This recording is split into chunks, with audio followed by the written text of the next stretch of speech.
Hi வணக்கம். இந்த வீடியோவில் நம்ம இந்த டெஸ்ட் பேட்ச்க்கான டீட்டெயில்ஸ் பற்றி பார்க்க போகிறோம். அண்ட் ஒன் பை ஒன் நான் எல்லா டீட்டெயில்ஸும் சொல்லிக்கிட்டு வரேன். அதை முழுமையாக கவனிங்க. ஃபுல்லாக என்ன சொல்கிறோம், என்னென்ன டீட்டெயில்ஸ் தெரிஞ்சுக்கணும், அதெல்லாம் நல்லா கிளியராக தெரிஞ்சுக்கிட்டு அதுக்கப்புறம் நீங்கள் டெஸ்ட் பேட்ச் ஸ்டார்ட் பண்ணிக்கலாம். ஃபஸ்ட்டு நம்ம கேட்கக்கூடிய ஒரு மிக முக்கியமான கேள்வி இருக்கும். அது என்ன அப்படின்ட்டுனா, டெஸ்ட்டோட விலை என்ன, ப்ரைஸ் என்ன, ஜிஎஸ் பைலிங்குவலாக இருக்குமா, தமிழ் அண்ட் இங்கிலீஷில் கொஸ்டின்ஸ் இருக்குமா, லாங்குவேஜ் பேப்பர் இப்போ ஆல்ரெடி சிலபஸ் மேபி மாறலாம், அல்லது அவுட் சோர்ஸ் போக மாட்டேன்னு ஒரு முறை எங்களுக்கு ஒரு கன்ஃபர்மேஷனாவது கொடுங்க. இந்த 6th to 12th தான் கேள்வி கேட்போம்னு சொல்லி அதை உறுதியாக சொல்லுங்கள் அப்படின்னு இப்போ ஒரு டிமாண்ட் ஒன்று டிஎன்பிஎஸ்சிக்கு நம்ம கொடுத்துருக்கோம். ஸோ இப்போ இதெல்லாம் என்ன ஆகும் அப்படிங்கிற கொஸ்டின் இருக்குது. இப்போ இதெல்லாம் கம்பைன் பண்ணி டெஸ்ட் பேட்ச் நம்ம எப்படி கொண்டு போக போகிறோம். இப்போது ஏஇ எக்ஸாமுக்கான இந்த சிடிஎஸ் நோட்டிஃபிகேஷன் வந்திருக்கு. ஸோ அப்போ அதில் ஜிஎஸ்க்கு எப்படி டெஸ்ட் பேட்ச் என்ன, இது எல்லாத்தையும் கம்பைண்டாக ஓவராலாக தெரிஞ்சுக்கலாம். முழுசாக கவனிங்க. இப்போ நம்பர் 1 ஃபஸ்ட்டு நான் ஃபுல்லாக ஃபஸ்ட் அந்த இம்பார்ட்டண்ட்டான கொஸ்டினுக்கு ஆன்சர் பண்ணிடுறேன். அதுக்கப்புறம் நீங்கள் அதை ஃபுல்லாக டீட்டெயில்ஸ் தெரிஞ்சுக்கலாம். இப்போது டெஸ்ட் பேட்சோட ப்ரைஸ் ரூபீஸ் 999 ரூ. 999 அந்த மாதிரி டெஸ்ட் பேட்சை ப்ரைஸ் பண்ண போகிறோம். இப்போது லான்ச் டைம் ஆஃபராக ரூபீஸ் 499க்கு இந்த டெஸ்ட் பேட்ச் உங்களுக்கு பர்ச்சேஸ் பண்ணிக்கலாம்.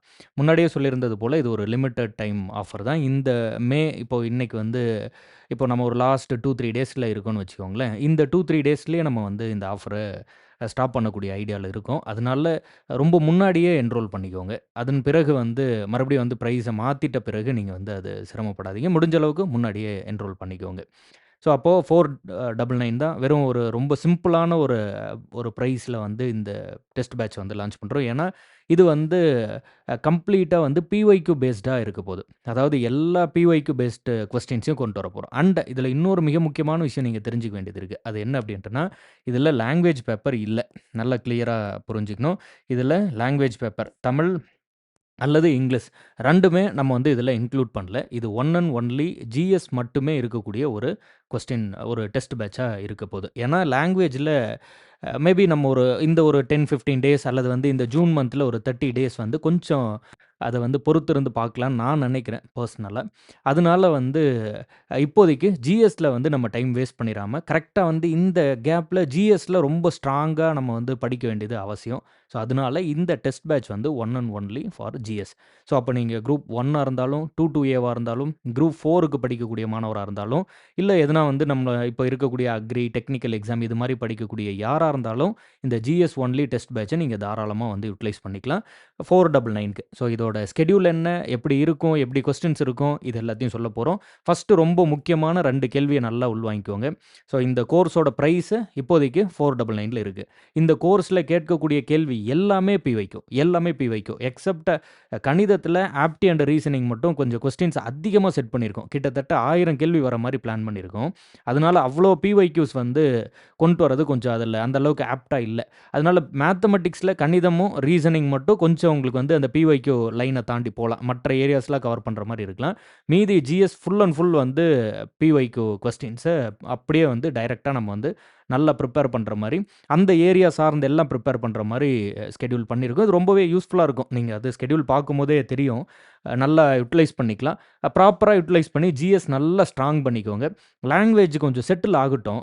பெருசாக பெருசாக எந்த சேஞ்சஸும் வராது அப்படின்னு ஒரு சிலரும், அல்லது குறைந்தபட்சம் அவுட் சோர்ஸ் மட்டும் போகாது அப்படிங்கிற ஒரு ஷூரிட்டியாவது கொடுங்க அப்படின்னு ஒரு சிலரும் ஒரு 2-3 குவாரிஸ் இருக்குது. இப்போதைக்கு ஒரு 10-20 டேஸ்க்கு நம்ம அந்த லாங்குவேஜ் பேப்பர் சார்ந்த ஒரு இஷ்யூவை கொஞ்சம் செட்டில் ஆகட்டும். பொறுத்திருந்து பார்ப்போம், அவசரம் இல்லை. ஆனால் அதே சமயத்தில் நேரத்தை வீண் பண்ணிடக்கூடாது. ஸோ ஜிஎஸ்ஸை ஸ்டார்ட் பண்ணிடுங்க. நம்பர் 1 ஒன் பை ஒன்னாக சொல்கிறேன், அதை தெளிவாக கவனிச்சுக்கோங்க. ஃபஸ்ட்டு ஸ்கெடியூல் எப்படி இருக்கும் அப்படிங்கிறது பார்த்துக்கோங்க. இந்த டெஸ்ட் பேட்ச் பொறுத்த வரைக்கும் நான் இப்போ இன்றைக்கே ஜாயின் பண்ணுறேன், நாளைக்கு ஜாயின் பண்ணுறேன், இன்னும் 1 மாதம் கழித்து ஜாயின் பண்ணுறேன், இப்போ இன்னும் 2 மாதம் கழித்து ஜாயின் பண்ணுறேன் அப்படின்னு நீங்கள் எப்போ ஜாயின் பண்ணாலும் ஒரு விஷயத்த நல்லா புரிஞ்சுக்கோங்க.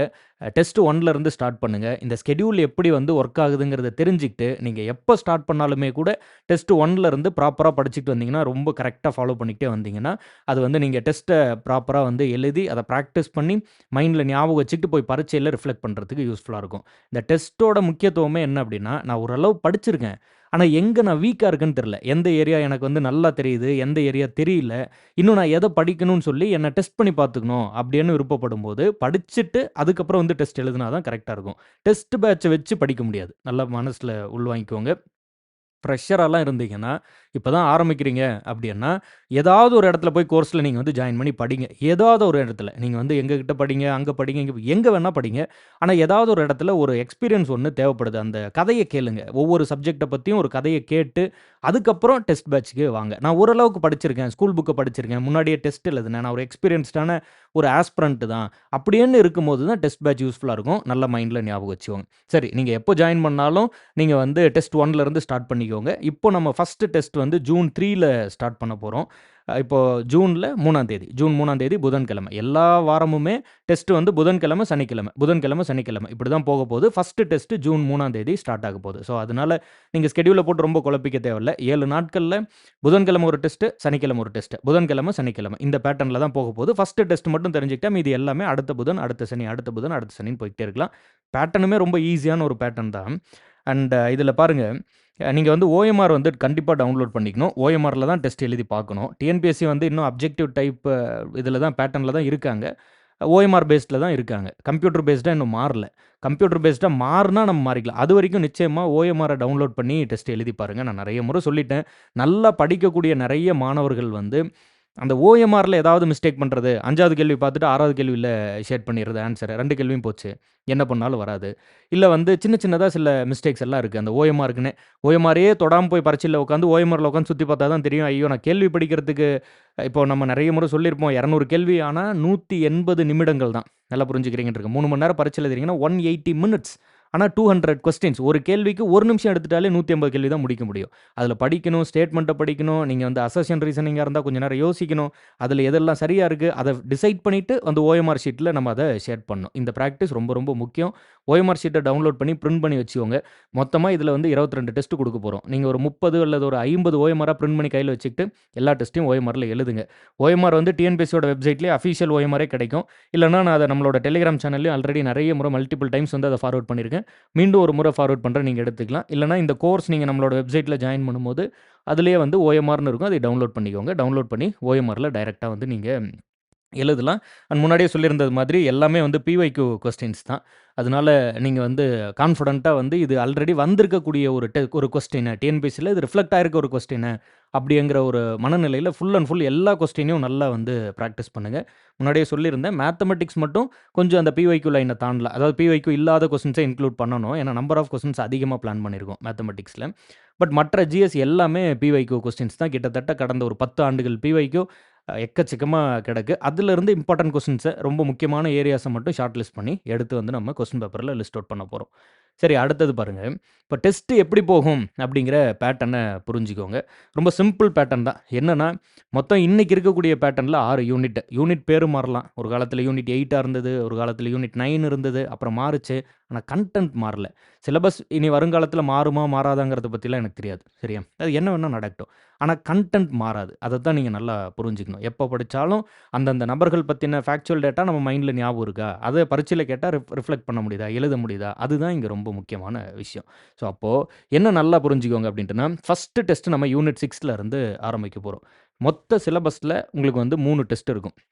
அதாவது மொத்த சிலபஸ்ல டெஸ்ட் 1 இதுவரையில மட்டும் படிங்க அப்படின்னு நம்ம ஒரு சிலபஸ் குடுக்க போறோம். இப்பவே சொல்லிறலாம். ஃபர்ஸ்ட் ரோல் ஆஃப் தமிழ்நாட்டுல இருந்து தான் நம்ம வந்து கொஸ்டின் குடுக்க போறோம். First test.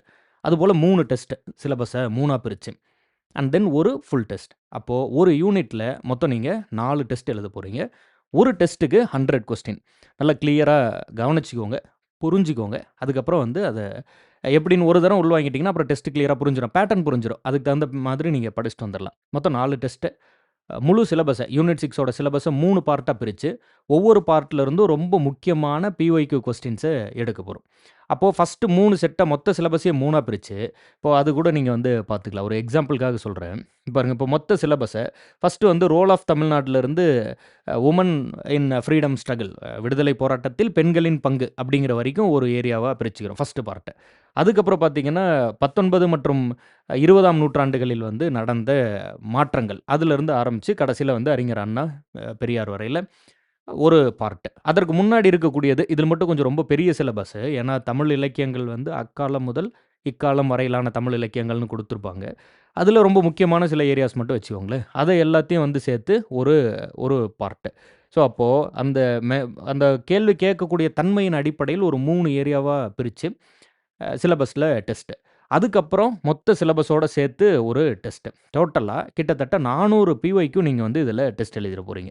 அப்போ ஒரு யூனிட்ன்னு எடுத்துட்டீங்கன்னா, ஒரு யூனிட்ல 100 கேள்வி. அப்போ மொத்தம் ஒரு யூனிட்ல 400 கேள்வி. மொத்தம் 4 டெஸ்ட். ஒரு டெஸ்ட்டுக்கு 100 கேள்வி.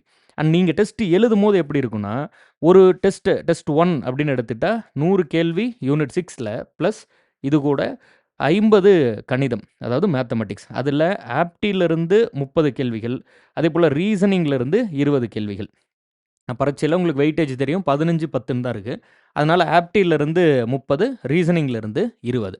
அப்போ ரொம்ப சிம்பிளா யூனிட் 6ல 4 டெஸ்ட் 400 கேள்வி. யூனிட் 5ல 4 டெஸ்ட் 400 கேள்வி. இந்த 4 டெஸ்ட்லயும் ஒவ்வொரு டெஸ்ட்லயும் 50, 50 மேத்தமேட்டிக்ஸ் கேள்வி இருக்கும். அப்ப இங்க 200 மேத்தமேட்டிக்ஸ், இங்க 200 மேத்தமேட்டிக்ஸ், இதுல 200 மேத்தமேட்டிக்ஸ், இதுல 200 மேத்தமேட்டிக்ஸ்ன்னு கிட்டத்தட்ட நீங்க வந்து மினிமம் கேரண்டி ஒரு 1000 பிளஸ் மேத்தமேட்டிக்ஸ் கொஸ்டின்ஸ பார்க்குற மாதிரி, அதாவது சால்வ் பண்ணி பார்க்குற மாரி தான் பிளான் பண்ணியிருக்கோம். இதில மெஜாரிட்டி ஆஃப் த மேத்தமேட்டிக்ஸ் வந்து பிஒய்க்யூல இருக்க மாதிரியும், அதில இல்ல. ஏன்னா 1000 கொஸ்டின்ஸுங்கும்போது ரொம்ப வெரி ஹியூஜ் ஒர்க். அப்போ அதில வந்து கம்ப்ளீட்டா நம்ம வந்து பிஒய்க்யூன்னு போம்போது ஒரே மாதிரி சம்ம வந்து ரிப்பீட் பண்ண வேண்டாம் அப்படிங்கிறதுனால, எல்லா டைப்லயும் இப்ப நெறைய டைப்ஸ் இருக்குல்ல.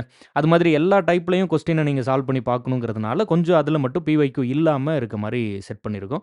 மீதி எல்லாமே பிஒய்க்யூ கடலாட்டம் இருக்கு. அதில நெறைய நல்ல நல்ல கொஸ்டின்ஸ் இருக்கு. அதையெல்லாம் எடுத்து லிஸ்ட் அவுட் பண்ணி நம்ம குடுத்துற போறோம். ஸோ, அப்போ இதுலயும் அதே போல யூனிட் 5 சிலபஸ 3ஆ பிரிக்கிறோம். அந்த 3ல வந்து உங்களுக்கு வந்து ஒரு இந்த 3ல வந்து ஒரு டெஸ்ட்லயும் 100, 100 கேள்வி. அதுக்கப்புறம் ஒரு ஃபுல் டெஸ்ட். அந்த ஒரு 100 கேள்வி கூடயுமே வந்து ஒரு 50 கேள்வி வந்து மேத்தமேட்டிக்ஸ். அப்போ டெஸ்ட் 1, 2, 3, 4 யூனிட் 6ல. டெஸ்ட் 5, 6, 7, 8 யூனிட் 5ல. அடுத்து டெஸ்ட் 9 வரும்போது பாலிட்டி. பாலிட்டிலயும் சிமிலர்லி வந்து 3 டெஸ்ட் வந்து சிலபஸ 3ஆ பிரிச்சு எழுதுறோம். அண்ட் ஒரு ஃபுல் டெஸ்ட். இதுலயும் வந்து கம்ப்ளீட்டா வந்து 4 டெஸ்ட்லயுமே 200 மேத்தமேட்டிக்ஸ், அதாவது கணிதம் which is apti and reasoning. அதேபோல ஹிஸ்ட்ரி அண்ட் ஐஎன்எம்லயும் 4 டெஸ்ட் 400 கொஸ்டின். ஸோ, அப்போ கிட்டத்தட்ட இந்த 4 மேஜர் யூனிட் 6, 5, 4, 3 ரொம்ப ரொம்ப இம்பார்ட்டன்ட்டானது. அதுலயும் 6, 5 and unit 4 which is polity, economic and administration and Tamil Nadu culture. ரொம்ப ரொம்ப முக்கியமான ஒரு லாஸ்ட் 3 யூனிட்ஸ். அது எவ்வளோ மேக்ஸிமமா ப்ரிப்பேர் பண்ண முடியுமோ, அவ்வளோ மேக்ஸிமமா ப்ரிப்பேர் பண்ணிக்கோங்க. உங்களுக்கு தெரிஞ்சிருக்கும். இது எல்லாத்துலயுமே நம்ம வந்து ஒன் ஷாட் வீடியோன்னு சொல்லி யூனிட் 6 எக்ஸ்ப்ளைன் பண்ணியிருக்கோம். யூனிட் 5ல இந்த எக்கனாமிக்ஸ் பார்ட்ட ஃபுல்லா எக்ஸ்ப்ளைன் பண்ணியிருந்திருப்பேன். பாலிட்டில கிட்டத்தட்ட ஒரு 15 மணி நேரத்துக்கு மேல போட்டு, அந்த முக்கியமான கிட்டத்தட்ட பாராளுமன்றம் யூனிட் 5 வரைக்கும் இருக்கக்கூடிய யூனிட் இல்ல, பார்ட் 5 வரைக்கும் இருக்கக்கூடிய ஏரியாவ ஃபுல்லா டெப்த்தா வந்து நம்ம பேசியிருப்போம். இந்த 3 இம்பார்ட்டன்ட் ஏரியாஸையும் நம்ம அந்த பேசிக்ஸ் எல்லாம் நல்லா கவர் பண்ணியிருக்கோம். அந்த வீடியோஸ் எல்லாம் பாருங்க, படிங்க. இந்த பிஒய்க்யூ டெஸ்ட்ட எடுங்க. உங்கள நீங்களே வந்து காம்ப்ளிகேட் பண்ணிக்காதீங்க. அதாவது என்ன சொல்றேன்னா, நான் வந்து 5 மணி நேரம் தான் படிக்கிறேன். ஆனா, எனக்கு தெரிஞ்சவரு 10 மணி நேரம் படிக்கிறாரு. அப்ப நான் கிளியர் பண்ண மாட்டேன். அப்படின்னு சொல்லி உங்கள நீங்களே வந்து டிமோட்டிவேட் பண்ணிக்க கூடாது. அது புரிஞ்சுக்கிறீங்கன்னு இருக்கேன். எந்த இடத்துல படிக்கிறோம்? எப்படி படிக்கிறோம்? அப்படின்னு ஒரு விஷயம் நிச்சயமா இருக்கு. கேள்வி வராத ஏரியால 10 மணி நேரம் படிச்சு பயன் இல்ல. எப்படி கேள்வி கேட்பாங்க அப்படின்னு படிக்கணும். வெறும் சிலபஸையே கன்சியூம் பண்ணிக்கிட்டு இல்லாம டெஸ்ட் போடணும். அதுலயுமே பிஒய்க்யூ கொஸ்டின்ஸ் நல்லா அனலைஸ் பண்ணணும். நெறைய பிஒய்க்யூ கொஸ்டின்ஸ் வந்து அனலைஸ் பண்ணணும். படிக்காத ஏரியா சுத்தமா தொடவே இல்லன்னா, அந்த ஏரியால ஒரு 100 பிஒய்க்யூ படிச்சுட்டு போயிடணும். அது எந்த ஏரியா? இந்த சயன்ஸ் மாதிரியான ஏரியா. இப்ப சயன்ஸ் மொத்தமா நீங்க படிக்கவே இல்ல அப்படின்னா கூட, சயன்ஸ்லருந்து 2 டெஸ்ட், 2மே ஃபுல் டெஸ்ட், ஃபுல் சிலபஸ். ஒவ்வொரு டெஸ்ட்டுக்கும் 100, 100 கேள்வி. அப்போ 200 கேள்வி நீங்க சயன்ஸ்ல 200 பிஒய்க்யூ படிச்சுட்டு போம்போது, சுலபமா நீங்க என்ன பண்ணலாம் அப்படின்ட்டுனா, ஏதாவது ஒரு ரிப்பீட்டட் கொஸ்டின் இருக்கு அல்லது அந்த பேட்டர்ன்லயே கேள்வி கேட்கறாங்கன்னா, ஈஸியா வந்து கண்ல பட்டுரும். ஓகே, இது மாதிரி நம்ம ஒரு கேள்விய படிச்சோம் அப்படின்னு சொல்லி, அந்த கேள்விய நீங்க ஷூரா குடுத்துறலாம். ஜியோகிராஃபி 10வது புத்தகம் தான் நம்ம முழுசா படிக்க போறோம். அது இல்லாம ஒரு 2 ஃபுல் டெஸ்ட், 2மே ஃபுல் டெஸ்ட் தான் ஜியோகிராஃபில இருந்து. அதுல ஒரு 200 கேள்வி. இந்த 2 டெஸ்ட்டுக்கு மட்டும் 50, 50 கேள்விகள் வந்து அதாவது மொத்தம் 2 டெஸ்ட் சொல்லியிருக்குன்னா, அப்போ ஜியோகிராஃபில ஃபர்ஸ்ட்டு 100 டெஸ்ட் எழுதுவீங்க. ப்ளஸ் அது கூட 50 வந்து கரண்ட் அஃபேர்ஸ் எழுதுவீங்க. அதேபோல ஜியோகிராஃபில அடுத்த 100 டெஸ்ட் அதாவது 100 கேள்வி எழுதுவீங்க. அது கூட வந்து 50 கரண்ட் அஃபேர்ஸ் எழுதுவீங்க. சிமிலர்லி சயின்ஸ்ல ஒரு 100 கேள்வி டெஸ்ட் எழுதுவீங்க. ப்ளஸ் அது கூட ஒரு 50 கரண்ட் அஃபேர்ஸ். அதுபோல மறுபடியும் சயின்ஸ்ல ஒரு 100 கேள்வி டெஸ்ட் எழுதுவீங்க. ப்ளஸ் அது கூட வந்து 50 கரண்ட் அஃபேர்ஸ். இந்த பேட்டர்ன்ல தான் வந்து உங்களுக்கு இந்த லாஸ்ட் 4 டெஸ்ட் வந்து இருக்கும். அதாவது லாஸ்ட் 4 டெஸ்ட்ல லாஸ்ட் 6 மந்த்ஸோட கரண்ட் அஃபேர்ஸ் வந்து கவர் ஆகுற மாரி 6 மந்த்துக்கு அதிக முக்கியத்துவம் குடுங்க. அந்த 6 மந்த்துக்கான அதிக முக்கியத்துவம் குடுத்து நல்லா படிச்சுட்ட பிறகு, அதுக்கப்புறம் நீங்க 1 இயர்க்கு படிச்சுக்கோங்க அது வேற. பட் 6 மந்த்துக்கு அதிக முக்கியத்துவம் குடுக்க பாருங்க. இந்த இடத்துல கிட்டத்தட்ட ஒரு 200 கொஸ்டின்ஸ் ஃப்ரம் கரண்ட் அஃபேர்ஸ்ல 400 கொஸ்டின்ஸ் ஜியோகிராஃபி புவியியல் மற்றும் அறிவியல்ல 400 கேள்விகள் வந்து படிக்கிற மாதிரி இது பண்ணியிருக்கோம். இது எல்லாமே பிஒய்க்யூவா இருக்கும்போது, ஒரு கொஸ்டின் ஒரு குறிப்பிட்ட பேட்டர்ன்ல ரிப்பீட் ஆகுதுன்னா, ஈஸியா ஃபைண்ட் பண்ணிருவீங்க. கண்டிப்பா அந்த ஏரியா வந்து ஸ்கோர் பண்ணிறலாம். இப்போ இது எல்லாத்துலயுமே நம்ம பண்ண நினைக்கிறது என்ன அப்டின்னா, ஒரு 200 கேள்வி கேட்கக்கூடிய ஒரு பரீட்சையில, ஒரு 160 கேள்விகள் வந்து தெரிஞ்ச ஏரியால இருந்து கேட்குறாங்க. ஒரு 40 கேள்வி ரொம்ப டஃப்பா செட் பண்றாங்கன்னு வச்சுப்போம். நம்மளா வச்சுப்போம். அதுல இந்த 40 கேள்விகள்லயுமே ஒரு நெகட்டிவ் மார்க் கூட கிடையாது. நீங்க ஃப்ளூக்ல அடிச்சா கூட குறைந்தது 10 கேள்வியாவது கரெக்ட் ஆகுறதுக்கு வாய்ப்பு இருக்கு. ஏன்னா 4ல ஒரு ஆப்ஷன் 1/4 தான ப்ராபபிலிட்டி. அப்போ 4ல ஒரு ஆப்ஷன் நிச்சயமா கரெக்ட் ஆகும். அதெல்லாம் கூட விட்டுருங்க. நம்ம டார்கெட் பண்றது என்ன அப்டின்னா, இந்த 160 கேள்வி நல்லா தெரிஞ்ச ஏரியால, புத்தகத்துக்குள்ள நம்ம அந்த முக்கியத்துவம் குடுத்து படிக்கக்கூடிய ஏரியால இருந்து கேள்வி கேட்குறாங்கன்னு வச்சுப்போம். அந்த ஏரியால முடிஞ்ச அளவுக்கு ஒரு 99% வந்து எந்த கேள்வியும் தப்பு பண்ணாம தெரிஞ்ச ஏரியால கேள்வி கேட்கும்போது, அதை தப்பு பண்ணாம எழுதிட்டீங்கன்னா, நீங்க பரீட்சைய கிளியர் பண்ணிறலாம். அது குரூப் 1 பிரிலிம்ஸா இருந்தாலும் சரி, அல்லது 2-2ஏவா இருந்தாலும் சரி, அல்லது குரூப் 4ஆ இருந்தாலும் சரி, இங்க இருக்கக்கூடிய முக்கியமான சேலஞ்ச் என்ன? புதுசா படிக்கிறவங்களும் சரி, ஏற்கனவே படிச்சவங்களும் சரி, பாதியில அல்லது ஒரு 0.25ல 0.5ல விட்டிருந்தவங்ககிட்ட நீங்க கேட்டு பார்த்தீங்கன்னா, அவங்க சொல்றது என்ன சொல்லுவாங்கன்னா, "நான் வந்து எனக்கு தெரிஞ்ச கேள்விய சரியா எழுதியிருந்தேனாவே வேலை வாங்கியிருப்பேன். நல்லா தெரிஞ்ச கேள்வியிலே 10 கேள்வி விட்டுட்டேன். நல்லா தெரிஞ்ச கேள்வியிலே நான் வந்து இன்னும் 4, 5 கேள்வி நல்லா பண்ணாம விட்டுட்டேன். சரியா எழுதாம விட்டேன். பதில் தெரிஞ்சு ஓஎம்ஆர்ல சரியா சரியா பெர்ஃபார்ம் பண்ணியிருக்க மாட்டாங்க.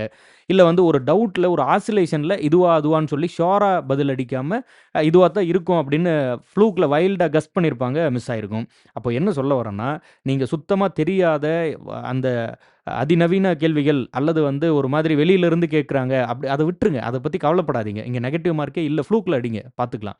பட் என்ன அப்படின்னா, நல்லா தெரிந்த ஏரியால ஒரு கேள்வி கேட்குறாங்கல்ல, அது கண்டிப்பா மிஸ் ஆகக்கூடாதுங்கிறதுல கவனமா இருங்க. நல்லா தெரிந்த ஏரியானா என்ன? ஒண்ணு பிஒய்க்யூ, இன்னொன்னு ஸ்கூல் புக். ஸ்கூல் புக்ல இருந்து கேள்வி கேட்டா மிஸ் ஆகாம பார்த்துக்கோங்க.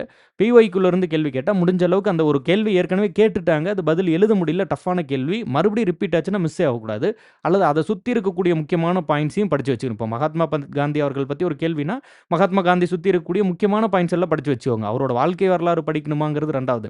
பட் அவர் சார்ந்த சில ஒரு 100 முக்கியமான பாயிண்ட்ஸ் இருக்கும்ல, 100 ஒன் லைனர் இருக்கும்ல, அத தரோவா படிச்சு வச்சுக்கிறோமா? அப்படிங்கிறது தான் முக்கியமான பாயிண்ட். ஸோ இதுதான் பேட்டர்ன். இது உங்களுக்கு புரியுதுன்னு நெனைக்கிறேன். மேக்ஸிமம் நம்ம வந்து கிட்டத்தட்ட ஆப்டி அண்ட் ரீசனிங் வந்து ஒவ்வொரு டெஸ்ட்லயும் 50, 50 கேள்விங்கிறதுனால, இத நீங்க சால்வ் பண்ணி பார்த்துட்டீங்கன்னா பெரிய விஷயம். அது நல்லா படிக்கக்கூடிய நெறைய மாணவர்களே வந்து 1, 2 டெஸ்ட்ல ஆர்வமா இருப்பாங்க. ஒரு டெஸ்ட் பேட்ச் எல்லாம் போட்டோம்னா, ஃபர்ஸ்ட்டு நான் படிக்கிறேன், பயங்கரமா அது பண்றேன், இது பண்றேன்னு 2 டெஸ்ட்ல அந்த ஆர்வம் இருக்கும். அதுக்கப்புறம் பார்த்தா நம்ம கூப்ட்டு ஆன்ஸர் எழுதுனீங்களா? டெஸ்ட் எழுதுனீங்களா? ஓஎம்ஆர் ஷீட்ல எழுதி ஃபோட்டோ அனுப்புங்க. ஃபோட்டோ அனுப்புனாங்கன்னா கூட ரெஸ்பான்ஸ் இருக்கிறது இல்ல. அதனால கணிதத்த ஃபர்ஸ்ட் டெஸ்ட்ல இருந்தே சால்வ் பண்ணி பார்க்கணுங்கிறத நல்லா தெளிவா மைண்ட்ல வச்சுக்கிட்டு ஜாயின் பண்ணுங்க. கடைசி டெஸ்ட் வரைக்கும் இருக்கக்கூடிய ஒரு கிட்டத்தட்ட 1000 கேள்விகள் நம்ம 1000 கேள்விகள் குடுக்க போறோம்னா, அந்த 1000 கேள்விகள படிச்சுட்டீங்கன்னாவே பெரிய விஷயம். கணிதம் எல்லாம் 25க்கு 25 வைக்க பாருங்க. அது ஒரு நல்ல ஸ்கோரிங் ஏரியா. அங்க போய் மார்க் விடாதீங்க. அப்படி ஏதாவது விட்டா கூட 24, 23ன்னு ஸ்கோர் பண்ணிறணும். புரிஞ்சுக்கிறீங்கன்ட்டு. அப்பதான் பரீட்சைய கிளியர் பண்ண முடியும். நடப்பு நிகழ்வுகள் வந்து ஒரு பெரிய ஏரியா. இது ஒரு கடலாட்டம் இருக்கும். இதுல நம்ம வந்து ஒரு ஷார்ட் லிஸ்ட் பண்ணவே முடியாது. ஆனா பிரச்சனை அதுல என்ன அப்டின்னா, தெரியாத எல்லாருக்கும் சொல்றது எல்லா ஏரியாலயும் சொல்றது மாரி தான். தெரியாத கேள்வி இப்ப திடீர்னு அர்ஜென்டினால என்ன நடந்ததுன்னு கேட்டுர்றாங்க. இல்ல போர்ச்சுகீஸ்ல என்ன நடந்ததுன்னு கேட்டுறாங்க. அத பத்தி நமக்கு தெரியல பரவால்ல விட்டுருங்க. தமிழ்நாட்டுல ஒரு முக்கியமான நிகழ்வு. அதுலருந்து ஒரு கேள்வி கேட்குறாங்கன்னா, கரெக்ட்டா எழுதிறணும். ஸோ அப்போ எல்லாரும் சரியா எழுதுவாங்கன்ற மாரி ஒரு சில ஏரியாஸ் இருக்கும்ல. தமிழ்நாட்டுல, இந்தியாக்குள்ள நடக்கக்கூடிய சில முக்கியமான ஈவென்ட். அத மிஸ் பண்ணாம கொண்டு வந்துட்டீங்கன்னாவே very, very big thing. So அத வந்து நல்லா ஞாபகம் வச்சுக்கோங்க. இங்க எது கேள்வி கேட்பாங்க நம்ம எக்ஸ்பெக்ட் பண்றோமோ, அந்த ஏரியாவ படிக்கிறோமோ, அந்த ஏரியாலருந்து கேள்வி வந்துச்சுன்னா மிஸ் ஆகக்கூடாது. அவ்வளோதான். யாருக்குமே தெரியாத ஒரு கேள்வி போயிட்டு போது. அது பிரச்சனை இல்ல. ஃப்ளூக்ல அடிங்க. உங்களுக்கு 4ல நம்பர் புடிச்ச நம்பருக்கு பதில் எழுதுங்க. பட் தெரிஞ்ச ஏரியாலேருந்து கேள்வி கேட்கும்போது மிஸ் ஆகாமல் பார்த்துக்கோங்க. அண்ட் முன்னாடியே சொல்லியிருந்தேன், டெஸ்ட் 1 வந்து ஜூன் 3ஆம் தேதி ஸ்டார்ட் ஆகுது. எல்லா வீக்குமே வந்து வெட்னஸ்டே அண்ட் சாட்டர்டே வந்து டெஸ்ட் இருக்கும். ஸோ இது வந்து டெஸ்ட் 1 வந்து இந்த வெட்னஸ்டே வந்து ஸ்டார்ட் ஆகுது. யூனிட் 6ல ஸ்டார்ட் ஆகுது. அண்ட் யூனிட் 6ல எதுலேருந்து எது வரைக்கும் டெஸ்ட்டு அப்படிங்கிறத ஒரு டெலிகிராம் குரூப்பில் ஒரு டெலிகிராம் சேனல் இருக்கும். அதில் வந்து இன்ஃபார்ம் பண்ணுவாங்க. அதில் வந்து மோஸ்ட்டாக நீங்கள் வந்து ஆப்பில் கோர்ஸ் பர்ச்சேஸ் பண்ண உடனே ஃபஸ்ட்டு ஃபோல்டர்லேயே வந்து உங்களுக்கு வந்து அந்த டெலிகிராம் சேனல் லிங்க் அப்படின்னு இருக்கும். அதை கிளிக் பண்ணுங்கள். கிளிக் பண்ணிவிட்டு வெயிட் பண்ணுங்கள். அது மேனுவலாக அப்ரூவ் பண்ணால் தான் உங்களுக்கு என்ட்ரு ஆகும். அது கிளிக் பண்ண உடனே ஸ்பாம் கால் மாதிரி போட்டு ஃபுல்லாக கால் பண்ணிகிட்டு இருக்காதீங்க. ஒரு 1 ஆர் 2 ஹார்ஸ் வரைக்குமே கூட வெயிட் பண்ணுங்கள். 12 மணிக்கு ஜாயின் பண்ணிவிட்டு அவசரப்படாதீங்க. அந்த ஒர்க்கிங் ஹார்ஸில் ஒரு 1 ஆர் 2 ஹார்ஸ்க்குள்ளே மேக்ஸிமம் வந்து அக்செப்ட் பண்ணிடுவாங்க. ஸோ அதை வந்து பார்த்துக்கோங்க. நார்மலாக வந்து நம்மளோட மொபைல் ஆப் நீங்கள் வந்து டவுன்லோட் பண்ணிக்கோங்க. நார்மலாக www.gkshankar.com இந்த வெப்சைட்குள்ளே போயிட்டு நீங்கள் வந்து அதில் என்ரோல் நவுன்னு இருக்கும். அது கிளிக் பண்ணிங்கன்னா gkshankar.educrypt.ai போகும். அந்த வெப்சைட்டில் போயிட்டு டெஸ்ட் சீரிஸ் அப்படின்னு ஒரு டெஸ்ட் சீரிஸ்னு ஒரு ஏரியா இருக்கும். அதை கிளிக் பண்ணி கூட நீங்கள் ஜாயின் பண்ணிக்கலாம். இல்லைனா இந்த வீடியோவோட டிஸ்கிரிப்ஷனில் நான் வந்து லிங்க் தரேன். அந்த லிங்க்கை கிளிக் பண்ணியே நீங்கள் வந்து டைரெக்டாக ஜாயின் பண்ணிக்கோங்க. இல்லையா, நீங்கள் வந்து நம்மளோட மொபைல் ஆப் டவுன்லோட் பண்ணிக்கோங்க. ஜிகே ஷங்கர் லேர்னிங் இன்ஸ்டியூட் அப்படின்னு இருக்கும். ஜிகே ஷங்கர் லேர்னிங் இன்ஸ்டியூட் இந்த மொபைல் ஆப் வந்து டவுன்லோட் பண்ணிக்கோங்க. இந்த மொபைல் ஆப் டவுன்லோட் பண்ணி நீங்கள் ஓப்பன் பண்ண உடனே உங்களோட மொபைல் நம்பர் யூஸ் பண்ணி லாகின் பண்ணிக்கோங்க. ஃபஸ்ட்டு ஸ்க்ரீனில் பார்த்தீங்கன்னா இந்த இடத்துல டிஎன்பிஎஸ்சி, எஸ்எஸ்சி, இ-புக்கு, அதுபோல் வந்து கரண்ட் அஃபேர்ஸு, அதுபோல் இந்த இடத்துல டெஸ்ட் சீரீஸு, அதுபோல் வந்து பிரிண்டட் புக்ஸு அந்த மாதிரிலாம் சில செக்ஷன்ஸ் வந்து இருக்கும். அதில் அந்த டெஸ்ட் சீரிஸ் அப்படிங்கிற செக்ஷனை வந்து நீங்கள் வந்து ஓப்பன் பண்ணிக்கோங்க. இந்த டெஸ்ட் சீரிஸ் அப்படிங்கிறத ஓப்பன் பண்ணிக்கோங்க. அந்த டெஸ்ட் சீரிஸ் ஓப்பன் பண்ண அதை கிளிக் பண்ணீங்க அப்படின்ட்டுனா இந்த செக்ஷன் டெஸ்ட் சீரிஸுங்கிறத கிளிக் பண்ணிங்கன்னா உள்ளே வந்து நீங்கள் பர்ச்சேஸ் பண்ணிக்கிற மாதிரி அந்த ஒரு ஆப்ஷன் இருக்கும். அதை கிளிக் பண்ணி பர்ச்சேஸ் பண்ணிட்டு உள்ளே போனீங்கன்னா கண்டென்ட் அப்படின்னு ஒரு ஆப்ஷன் இருக்கும். அந்த கண்டென்ட்டுக்குள்ளே ஃபஸ்ட்டு ஃபோல்டரே வந்து டெலிகிராம் லிங்க் அப்படின்னு தான் இருக்கும். ஸோ அந்த டெலிகிராம் லிங்க்கை கிளிக் பண்ணி ரெக்வஸ்ட் கொடுத்தீங்க அப்படின்ட்டுனா நீங்கள் டெலிகிராமில் ஜாயின் பண்ணிக்கலாம். டைரெக்டாக வந்து டெலிகிராம்குள்ளே வந்துடலாம். ஸோ அது உள்ளே வந்துட்டிங்கனாவே அங்கேயே வந்து உங்களுக்கு ஸ்கெடியூல் இருக்கும், எல்லாம் இருக்கும். ஆப்குள்ளேயும் ஸ்கெடியூல் இருக்கும், ஆப்லேயும் கொஸ்டின் வரும். நீங்கள் ஆப்பில் டவுன்லோட் பண்ணிக்கலாம். டெலிகிராமில் வந்து உங்களுக்கு ஸ்கெடியூல் கொடுப்பாங்க. வேறு ஏதாவது கம்யூனிகேஷன் இருந்தாலும் கொடுப்பாங்க. அது மாதிரி கொஸ்டினை கொடுக்கறது, டெஸ்ட் எழுத வைக்கிறது நம்மளோட வேலை. அதை வந்து ப்ராப்பராக பண்ணுவாங்க. நீங்கள் அப்புறம் இந்த டெஸ்ட் சீரிஸ்க்குள்ளே சரியாக ஜாயின் பண்ணி உள்ளே வந்துடுங்க. ஸோ இதுதான். அண்ட் வேறு என்ன, ஸோ டெஸ்ட் 1 அப்படின்னு எடுத்துட்டா, அதில் வந்து 100 கேள்வி யூனிட் 6ல இருக்கும்னு சொல்லியிருந்தேன். அண்ட் அதே போல் வந்து 100 கேள்வி யூனிட் 6ல இருக்கும். அதே போல் வந்து 50 கேள்வி ஆப்டி அண்ட் ரீசனிங்கில் இருக்கும். 50 கேள்வி எதில் இருக்கும் அப்படின்ட்டுனா ஆப்டிடியூட் அண்டு ரீசனிங்கில் இருக்குன்னு சொல்லியிருந்தோம். ஸோ இப்போ 50 கேள்வி ஆப்டிடியூட் அண்ட் ரீசனிங்கில் இருக்குது அப்படின்னு, அதாவது மொத்தமாக இருக்குது அப்படின்னா 30 கேள்வி ஆப்டியில், 20 கேள்வி வந்து ரீசனிங். இதே போல் 2, 3, 4க்கு வரும். 4 மட்டும் ஃபுல் டெஸ்ட்டு. இதே தான் பேட்டர்னு. அந்த யூனிட் 5லேயும் அதே பேட்டர்ன். மொத்தம் 4 டெஸ்ட்டு. 3 வந்து சிலபஸை ஸ்ப்ளிட் பண்ணி கொடுக்குறோம். அடுத்தடுத்து அதே மாதிரி ஃபஸ்ட்டு யூனிட் 6ல ஆரம்பிக்கிறோம். அப்புறம் யூனிட் 5 அண்ட் தென் அதுக்கப்புறம் வந்து பாலிட்டி, அதுக்கப்புறம் வந்து ஹிஸ்ட்ரி அண்ட் ஐஎன்எம், அதுக்கடுத்ததில் வந்து புவியியல், அதுக்கடுத்ததில் சயின்ஸு. புவியியல், சயின்ஸ் வரும்போது மட்டும் அந்த 100 கேள்வியோடு சேர்த்து ஒரு 50 கேள்வி கரண்ட் அஃபேர்ஸ். மொத்தம் 2 டெஸ்ட்டு. அப்போ 2 முறை வந்து நடக்கும். 100 கேள்வி 50, 100, 50 2மே ஃபுல் டெஸ்ட் இதில். அதே போல் சயின்ஸ் வரும்போது 100, 50, 100, 50. நீங்கள் எல்லா டெஸ்ட்டுமே 150 கேள்விக்கு தான் எழுத போகிறீங்க. அதில் 100 கேள்வி ஒரு ஜிஎஸ் சப்ஜெக்டாக இருக்கும். 50 கேள்வி கணிதமாக இருக்கும். கடைசி 4 டெஸ்ட்டு, ஜியாகிரஃபியில் 2, சயின்ஸில் 2. கடைசி 4 டெஸ்ட்டில் மட்டும் ஒவ்வொரு 50 கேள்வியுமே வந்து கரண்ட் அஃபேர்ஸாக இருக்கும். அதுக்கப்புறம் ஃபைனலாக வந்து வி ஹேவ் 2 ஃபுல் டெஸ்ட். அதாவது 21, 22ன்னு சொல்லி 2 ஃபுல் டெஸ்ட் இருக்குது. இந்த 2 ஃபுல் டெஸ்ட்டுமே வந்து 200 கேள்வி. எப்படி 200 கேள்வினா 100 கொஸ்டின் வந்து ஜிஎஸ், 6 யூனிட்டையும் சேர்த்து 100 கேள்வி. 50 கேள்வி வந்து கணிதம், 50 கேள்வி வந்து கரண்ட் அஃபேர்ஸ். அதே போல் இன்னொரு ஃபுல் டெஸ்ட். அதில் 100 கொஸ்டின் வந்து ஜிஎஸ், 100 வந்து 50 வந்து கணிதம், 50 வந்து கரண்ட் அஃபேர்ஸ். ஸோ அப்போது கரண்ட் அஃபேர்ஸ் பார்த்தீங்கன்னா கிட்டத்தட்ட இதில் ஒரு 100 கேள்வி, அந்த 17, 18, இங்கேருந்து 17, 18, 19, 20 இதில் ஒரு 200 கொஸ்டின், கிட்டத்தட்ட 300 கரண்ட் அஃபேர்ஸ் படிச்சிருவீங்க. அது இல்லாமல் நம்ம வந்து புவியியல்லையும் சயின்ஸ்லேயும் ஒரு 200 கேள்விகள் படிச்சிடறோம். அது இல்லாமல் மீதி இருக்கக்கூடிய எல்லா டாப்பிக்லேயும் 400 கேள்வி படிச்சிடறோம். இது இல்லாமல் ஓவராலாக எல்லாத்தையும் சேர்த்து 100 கொஸ்டின் ஜிஎஸ்ல டெஸ்ட்டு. அதேபோல இன்னொரு ஃபுல் டெஸ்ட்ல 100 கொஸ்டின் டெஸ்ட்டு. ஸோ எப்படி பார்த்தாலும் நீங்க கிட்டத்தட்ட 3500க்கு மேற்பட்ட கேள்விகள் வந்து எழுதுவீங்க.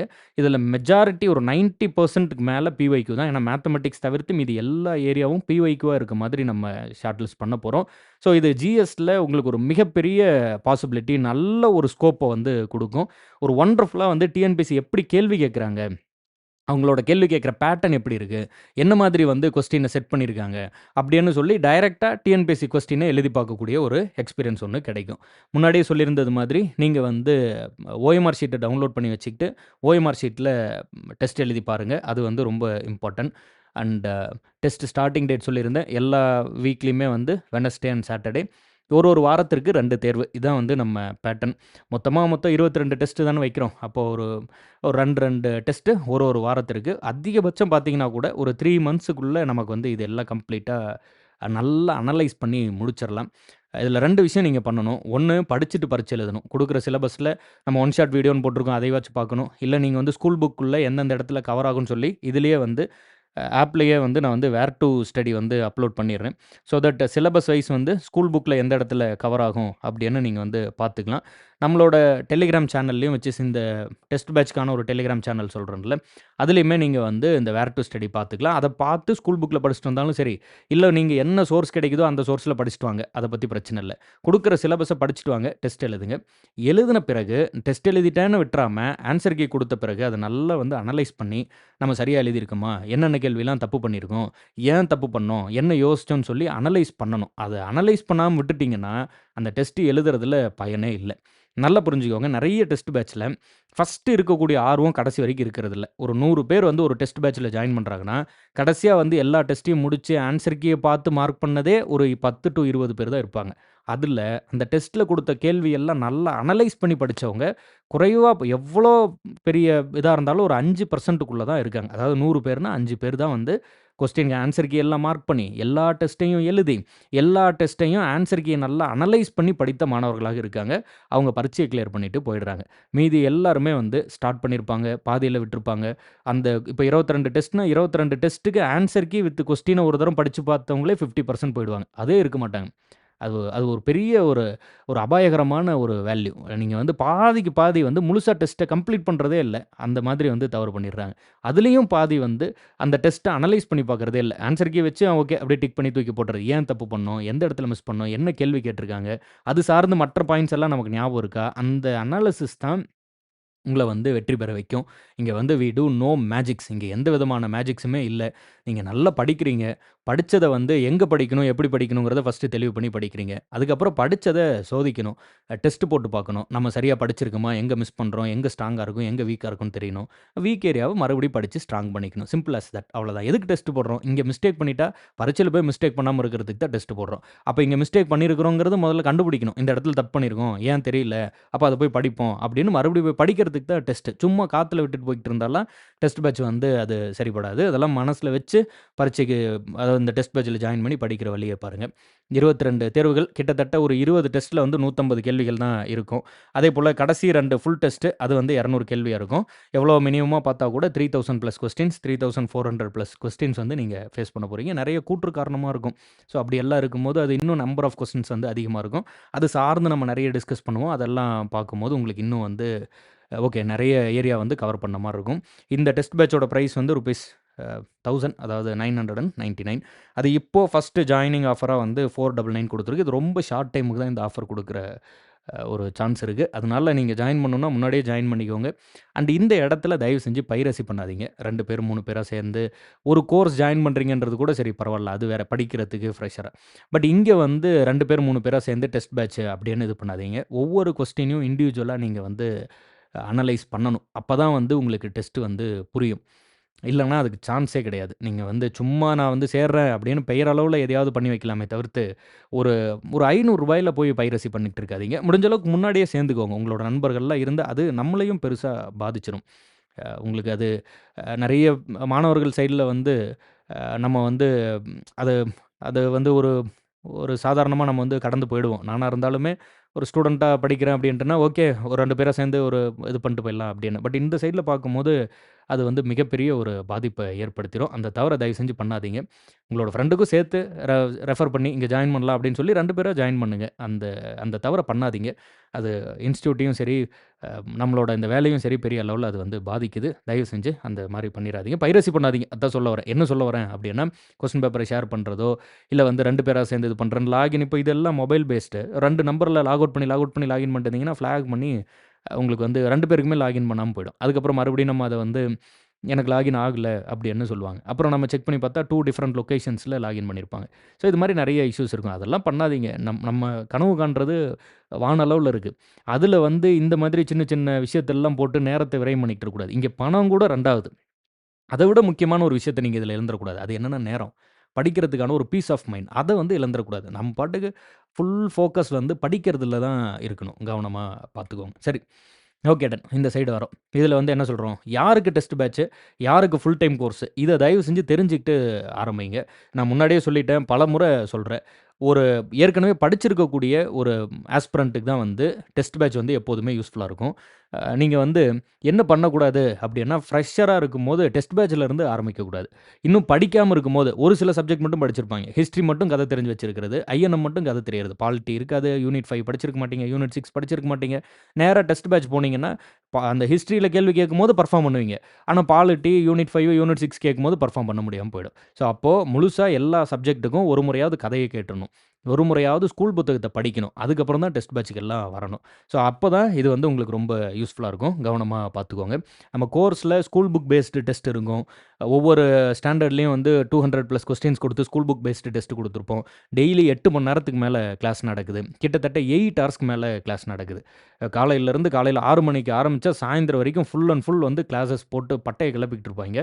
உள்ளுக்குள்ள ஒரு நல்ல ஸ்ட்ராங்கான ஒரு ஸ்ட்ரக்சர் இருக்கு. ஒரு நல்ல டீம் ஒண்ணு, ஒரு ஆசிரியர்கள் வந்து ஒரு நல்ல வந்து உழைக்கக்கூடிய ஒரு ஆசிரியர் டீம் ஒண்ணு நம்ம நம்ம இன்ஸ்டிடியூட்ல வந்து இருக்காங்க. நான் ரொம்ப கான்ஃபிடென்ட்டாவே அத சொல்லலாம். அண்ட் ஸ்டூடெண்ட்டுமே அத ரொம்ப நல்லாவே வந்து ரிசீவ் பண்ணிக்கிறாங்க.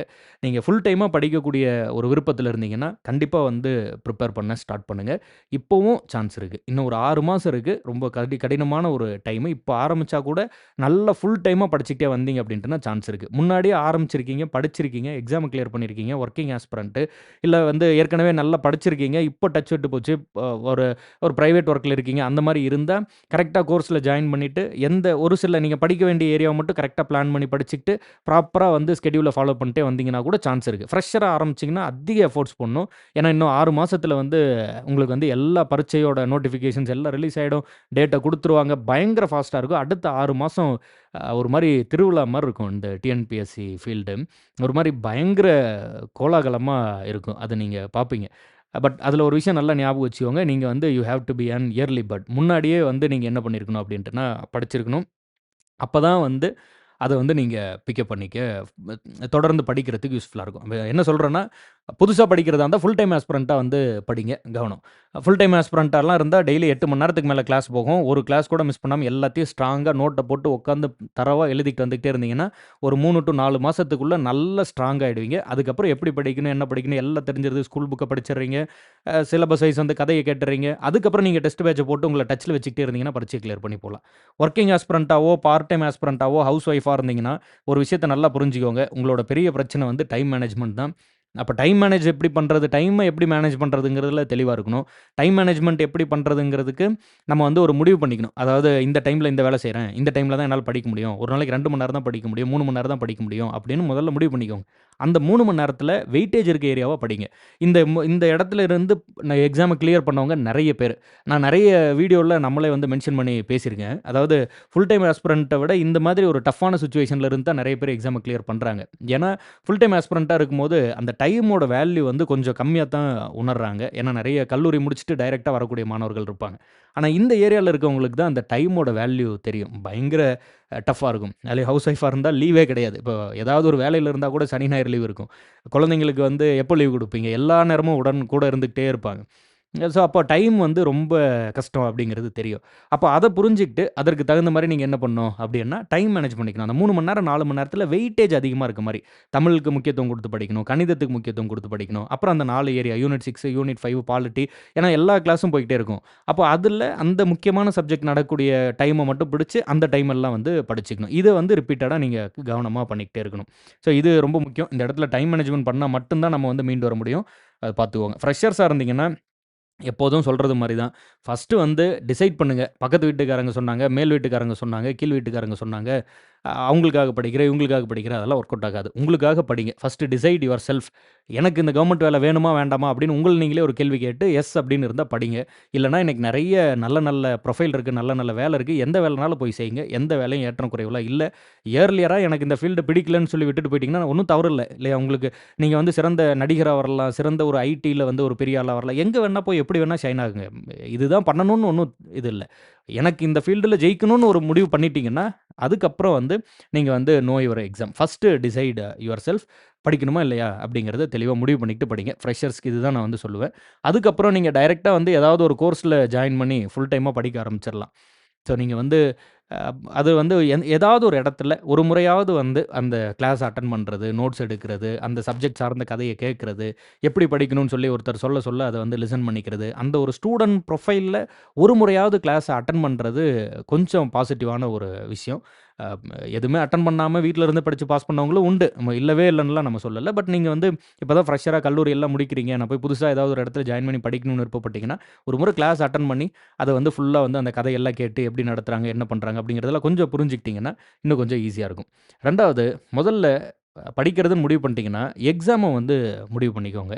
நெறைய பேர் இன்னைக்கு பண்ற தப்பு என்னன்னா, இப்ப கூட ரீசென்ட்டா ஒரு மாணவர் ஒருத்தர் வந்து குரூப் 1 பிரிலிம்ஸ் வந்து கிளியர் பண்ணி மெயின்ஸ் எழுதியிருந்தாரு.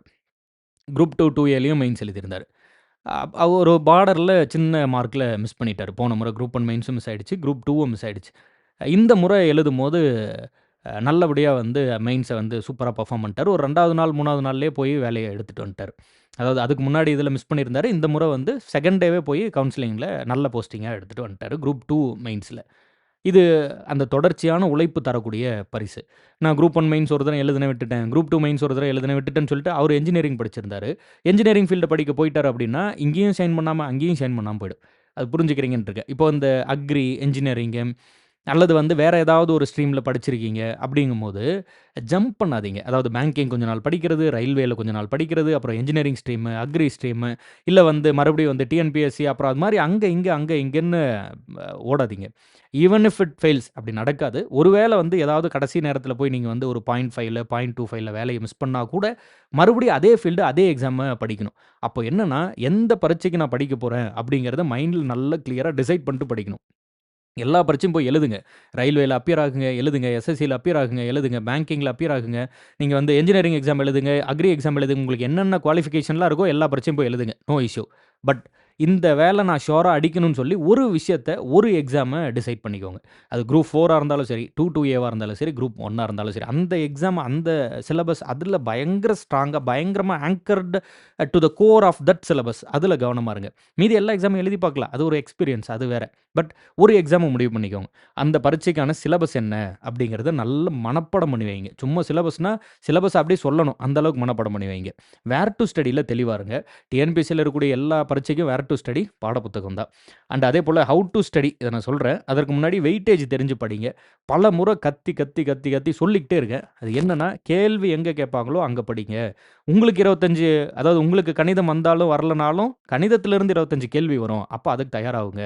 லாங்குவேஜ் பேப்பர்ல தான் 100 கேள்வி வரும். அப்ப குரூப் 4ஓ, 2ஏவோ படிச்சா லாங்குவேஜ்ல 99, 100 எடுக்கணும். அப்பதான் நீங்க வந்து படிச்சதுக்கு அர்த்தம். நான் தமிழ் படிச்சுட்டேன்னு சொல்லிட்டு கொஸ்டின் பேப்பர் குடுத்தா 75 கேள்வி எடுக்கக்கூடாது. அது வந்து படிச்சுட்டேன்னு சொல்லிட்டு இருக்கிறதுக்கு ஒரு ஒரு அழகு இல்ல.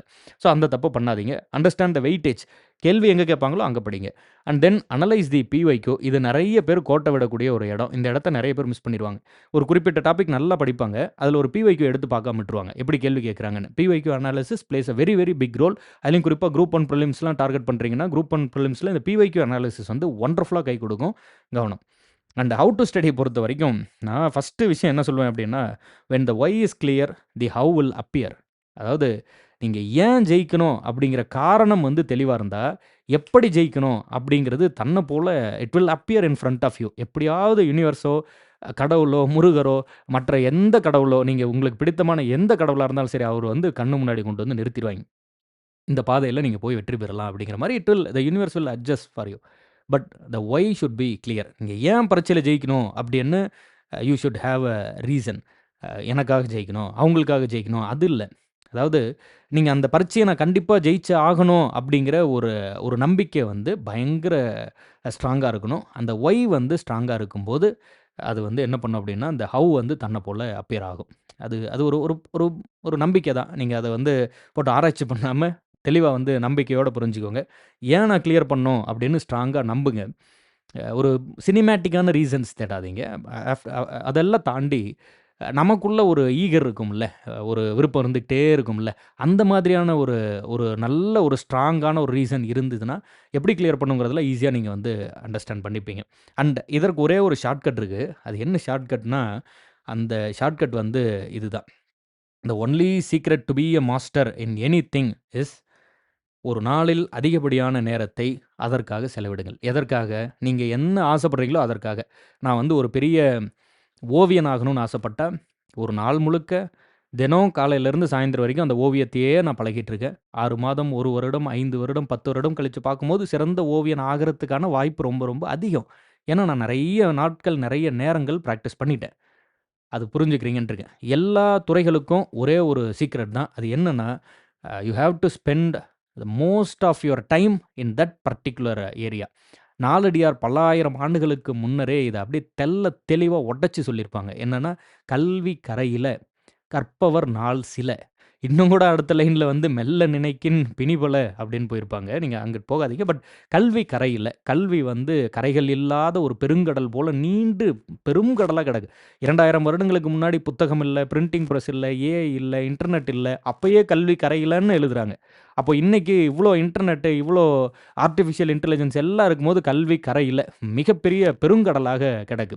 டிஎன்பிஎஸ்சியும் அப்படிதான். பார்க்கறதுக்கு வந்து டிஎன்பிஎஸ்சின்னு தெரியும். ஆனா சோ மெனி ஸ்ட்ரீம்ஸ் நீங்க குரூப் 4, 2ஏ அதில நெறைய வந்து 2ஏ எக்ஸாம், அப்ஜெக்டிவ் டைப், 2ஏ எக்ஸாம், மறுபடியும் குரூப் 1 அது இல்லாம டெக்னிக்கல் எக்ஸாம்ஸ் இது மாரி நெறைய டிஃபரண்ட் ஃபீல்டு இருக்கு. கரெக்ட்டா என்ன தேவையோ, அதை மட்டும் நம்ம வந்து கவனம் செலுத்தி படிக்கணும்.